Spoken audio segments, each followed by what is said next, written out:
नमस्कार। हमेशा हम हमारे एक गॉसिप में बात करते रहते हैं कि फलाने बंदे की मदर और फादर को फलाना आदमी ने आज ओल्ड एज होम में डाल दिया। काफ़ी बार ये जो गॉसिप की बातें हैं, जो हमारे डाइनिंग रूम में बैठ के हम बात करते हैं। लेकिन धीरे-धीरे समाज में ये जो एक पॉल्यूशन बढ़ता जा रहा है और किस तरह से अपने बूढ़े माँ-बाप को बच्चे बड़ी ही निर्दयता के साथ में ये ओल्ड एज होम में भेज देते हैं, उनका भरण-पोषण नहीं करते हैं।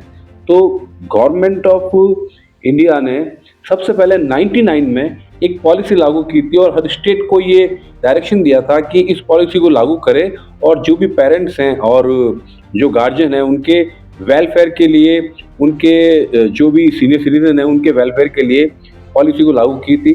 परंतु कुछ राज्यों ने उस पॉलिसी को माना, कुछ ने नहीं माना।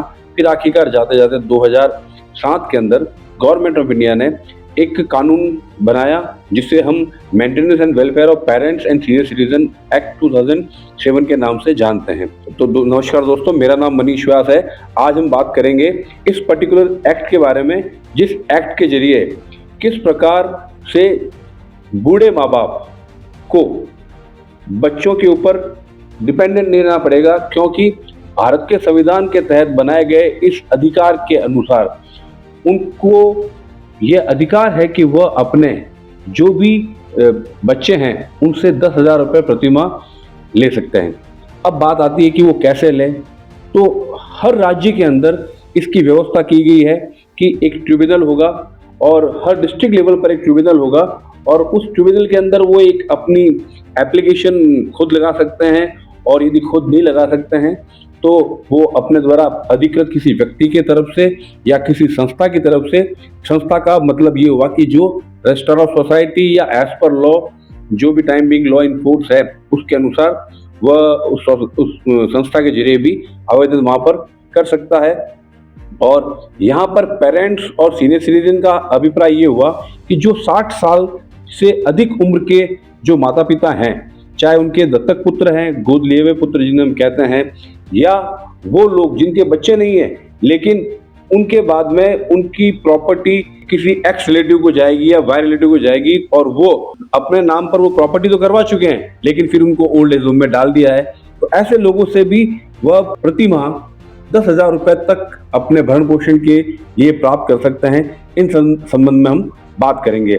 तो इस एक्ट का नाम है maintenance and welfare of parents and senior citizen act 2007। तो सबसे पहले इस एक्ट के बारे में मैं ये बताना चाहूँगा कि हर राज्य के अंदर, हर सब डिवीज़न के अंदर एक अधिकरण की स्थापना की गई है जहाँ पर इस भरण पोषण के लिए सीनियर सिटीजन और पेरेंट्स जो हैं वो आवेदन कर सकते हैं। और जो यूनियन टेरिटरी है, जो कि भारत के संविधान के आर्टिकल 239 के तहत जहाँ पर एक एडमिनिस्ट्रेटर अपॉइंट किया हुआ है, उस एडमिनिस्ट्रेटर के यहाँ पर भी प्रार्थना पत्र प्रस्तुत किया जा सकता है। और यहाँ पर पेरेंट्स का मतलब फादर, मदर, बायोलॉजिकल हो या एडॉप्टेड या स्टेप फादर या स्टेप मदर को भी इस पेरेंट की डेफिनेशन में लिया गया है। और प्रॉपर्टी का मतलब है यहाँ पर कि जो मूवेबल प्रॉपर्टी है, इमूवेबल प्रॉपर्टी है या किसी भी प्रकार की प्रॉपर्टी है, जो प्रॉपर्टी बच्चों ने अपने नाम पे तो करवा ली और बूढ़े माँ बाप को भेज दिया ओल्ड एज होम में, तो उन बूढ़े माँ बाप को प्रति माह 10,000 रुपये देने के लिए वो बच्चे बाध्य होंगे। ये व्यवस्था भारत के संविधान के तहत व इस अधिनियम के तहत बुजुर्गों की सेवा और शुश्रूषा के लिए ये एक स्थापना की गई है, जिसकी जानकारी काफ़ी लोगों को नहीं होती और इसी जानकारी के अभाव में उनको अपने बुढ़ापे का जो जीवन का जो अंतिम दौर है बड़ी मुश्किल से उन्हें गुजारना पड़ता है। और यहाँ पर मेंटेनेंस का मतलब है कि उनके लिए खाना, उनके लिए कपड़े, उनके लिए मेडिकल, उनके लिए आवास और उनके लिए मेडिकल अटेंडेंट जो है उस तक की व्यवस्था उनके जो भी बच्चे हैं उनको करनी पड़ेगी। तो ये जो शॉर्ट में मैंने आपको बताया है। अब मैं आपको अगले वीडियो में बताऊंगा कि कुछ बच्चे अपने माता पिता की प्रॉपर्टी को अपने नाम पर गिफ्ट डीड वगैरह करवा के हत्या लेते हैं और माँ बाप को भेज देते हैं, वृद्धाश्रम में छोड़ आते हैं और वहाँ पर वो दुख पाते रहते हैं। तो मैं अगले वीडियो में ये बताऊंगा कि किस प्रकार ये बूढ़े माँ बाप अपनी उस संपत्ति को पुनः अपने बच्चों से कैसे प्राप्त कर सकते हैं और इस संबंध में माननीय सर्वोच्च न्यायालय और देश के विभिन्न उच्च न्यायालयों का क्या मत है। ये जानकारी आपको कैसे लगी? इस जानकारी के बारे में आप कमेंट बॉक्स में अपनी राय ज़रूर दीजिएगा। हो सकता है कि कुछ कमियाँ मेरे प्रोनाउंसिएशन में रही हो, कुछ एक कैमरा फ़ियर भी होता है, हो सकता है कि कुछ कमियाँ रही हो, तो वो भी जानकारी आपके सुझाव सादर आमंत्रित हैं और मैं कोशिश करूँगा कि आपके सुझावों को लेकर मैं आने वाले वीडियोज़ में उसमें सुधार कर सकूँ।